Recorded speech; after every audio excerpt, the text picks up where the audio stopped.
Assalamualaikum warahmatullahi wabarakatuh. La hadratin Mustafa Sayyidina Maulana Muhammad wa ala alihi wa dzurriyyati wa ikhwani minan nabil mursalin wa kulli ashabi kulli ajma'in wa tabi'in wa tabi'it tabi'in lahum bi ihsanin ila yaumiddin. Al-Fatihah. A'udzu billahi minasyaitonir rajim. Bismillahirrahmanirrahim. Alhamdulillahirabbil alamin. Ar-Rahmanir Rahim. Maliki yaumiddin. Iyyaka na'budu wa iyyaka nasta'in. Ihdinas siratal mustaqim. Syuratal ladzina an'amta 'alaihim ghairil maghdubi 'alaihim waladdallin. Amin. Bismillahirrahmanirrahim. Setelah kita belajar tentang haid, kemudian tentang nifas, sekarang kita masuk pada jenis darah wanita yang ketiga, yaitu istihadah. Apa toh istihadah itu? Kalau haid itu ada syarat-syaratnya, nifas juga ada syarat-syaratnya. Maka darah wanita yang tidak memenuhi syaratnya haid atau tidak memenuhi syaratnya nifas masuknya ke dalam darah istihadah. Seperti contoh, maksimal syarat haid itu maksimalnya adalah, paling banyaknya adalah 15 hari. Jadi kalau keluarnya lebih dari 15 hari masuknya darah istihadah. Begitu juga nifas, maksimalnya nifas adalah 60 hari. Saat perempuan ini keluar darah lebih dari 60 hari, artinya dia tidak memenuhi syarat nifas, berarti darahnya darah istihadah. Nah, lalu apa bedanya orang haid dengan orang haid dan nifas dengan orang istihadah? Kalau orang haid dan nifas itu ada hal-hal yang dilarang. Kemarin kita sudah belajar ya, ada sholat, tidak boleh puasa, tidak boleh membaca Al-Quran dan lain sebagainya. Tetapi kalau orang istihadah itu pada hakikatnya dia adalah orang yang suci. Sehingga orang istihadah itu tetap wajib melakukan hal-hal yang dibebankan padanya. Tetap wajib sholat, kalau bulan Ramadan tetap wajib puasa, kalau dia punya suami tetap boleh melakukan hubungan suami istri, dia boleh dicerai dan dia boleh membaca Al-Quran dan lain sebagainya. Artinya orang istihadah ini sama dengan orang yang suci. Jadi kewajiban-kewajibannya tetap sama dengan orang yang suci. Nah, sebelum kita masuk kepada jenis-jenisnya istihadah, kita harus tahu terlebih dahulu bahwa darah itu ada sifatnya dan ada warnanya yang harus kita perhatikan. Nah, warna darah itu ada hitam, ada merah kekuning-kuningan, ada coklat, ada kuning. Nah, ini dari yang paling atas ini adalah yang lebih kuat. Jadi hitam lebih kuat daripada merah, merah lebih kuat daripada coklat, coklat lebih kuat daripada kuning. Nah, ini tergantung kombinasinya atau gandengannya. Misal hitam keluar bersama dengan merah, maka yang lebih kuat adalah hitam. Kalau merah keluar bersama dengan coklat, maka merah bisa jadi darah kuat karena bersamaan dengan coklat, tergantung gandengannya. Kemudian sifat darah ini ada yang kental. Kental itu biasanya kalau teman-teman memperhatikan berupa seperti gumpalan-gumpalan kecil. Kalau ada yang kental, ada yang cair. Kental itu biasanya berupa gumpalan, kalau cair itu ya keluar seperti air, seperti cairan seperti itu. Kental ini lebih kuat daripada yang cair. Kemudian ada yang berbau, ada yang tidak berbau. Berbaunya ya berbau darah, ada yang berbau, ada yang tidak berbau. Darah yang berbau ini lebih kuat daripada darah yang tidak berbau. Dan ini harus kita perhatikan. Saat kita mengeluarkan darah haid, kita harus memperhatikan beberapa hal.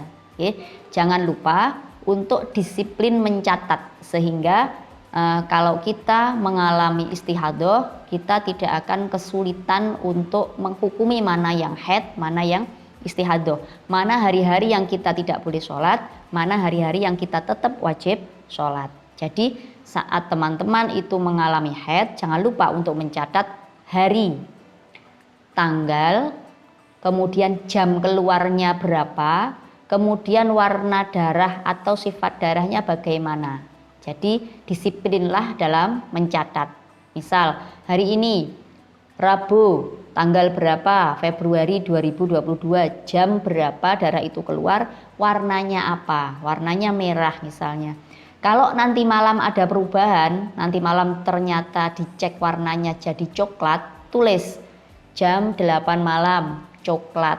Nah, jadi apa yang terjadi dengan darah kita, baik itu berhenti, keluar, berubah warna dan lain sebagainya, kita harus rajin dan disiplin untuk mencatatnya, sehingga saat mengalami istihadah kita tidak akan kesulitan untuk menghukumi mana yang hari-hari haid, mana yang hari-hari istihadah.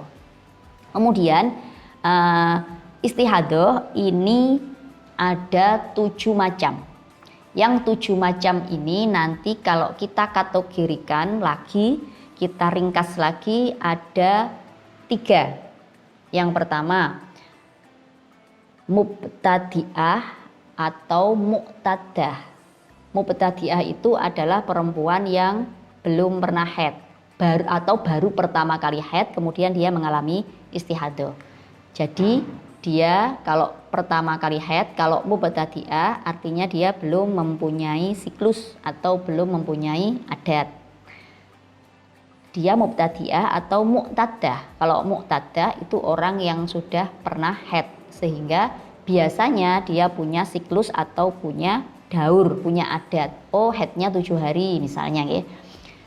Ini yang kategori pertama. Kategori kedua ada mumayyizah, ada ghairu mumayyizah. Kalau mumayyizah itu perempuan yang bisa membedakan darah atau darahnya memenuhi syarat-syarat tamyiz. Jadi dia rajin mencatat, hari ini merah, kemudian besoknya coklat, besoknya lagi hitam. Nah, ini berarti wanita itu bisa membedakan darah, atau darahnya memang bisa dibedakan. Merahnya 5 hari, kemudian keluar hitamnya 15 hari, keluar coklatnya 20 hari misalnya. Ini artinya darahnya bisa dibedakan. Atau ghairu mumayyizah.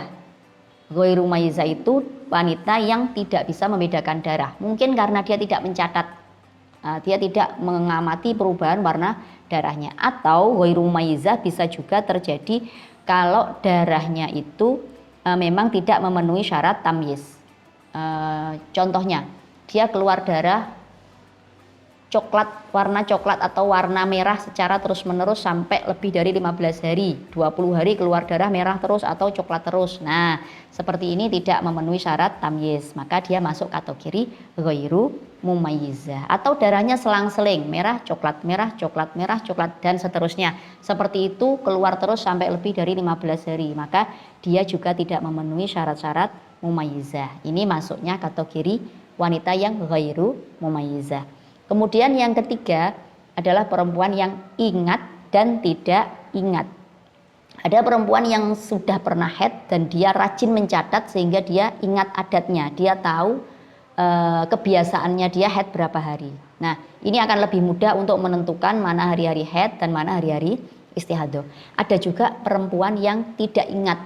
Tidak ingat itu bisa jadi dia tidak pernah mencatat, bisa jadi catatannya hilang dan lain sebagainya, atau bisa jadi dia sakit lama sehingga dia lupa di mana catatannya, atau mungkin dia sudah, perempuan ini sudah lama tidak haid, misal dikira sudah menopause, ngeten nggih, di usia 30 dia tidak haid, dikira sudah menopause, ternyata di usia 50 keluar darah lagi lebih dari 15 hari, catatan yang 10 tahun yang lalu sudah hilang.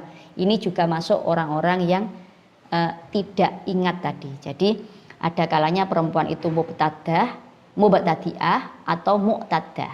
Ada kalanya perempuan itu mumayyizah atau ghairu mumayyizah. Ada kalanya perempuan itu ingat adatnya dan tidak ingat adatnya. Nah, ini nanti akan kita bahas secara terperinci satu demi satu, mulai nomor 1 sampai nomor jenis mustahadah yang nomor 7. Untuk pengertian awal, pembukaan pengertian istihadah cukup sekian, kurang lebihnya mohon maaf. Assalamualaikum warahmatullahi wabarakatuh.